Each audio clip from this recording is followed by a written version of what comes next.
I'm Chris Gray, aka Olaf, aka Dopey, Master of Rugby from 1986 to 1992. Bit of a baptism of fire in the early days. In the first year, I think you won two. And in 1987, the year of the hurricane, when the school was surrounded by fallen trees, we were playing Worth School towards the end of term. We hadn't won a single game. It was 2 minutes to go.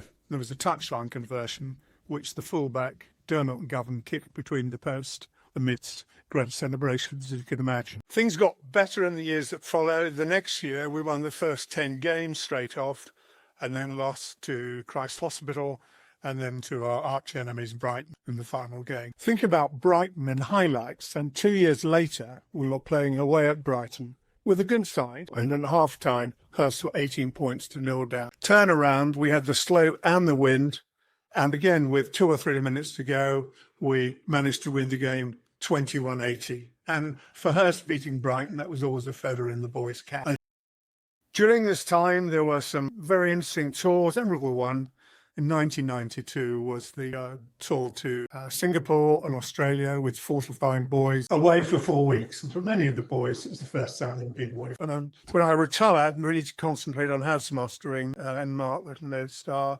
I was happy to remain involved and ran the under 14s, 15s, 16s.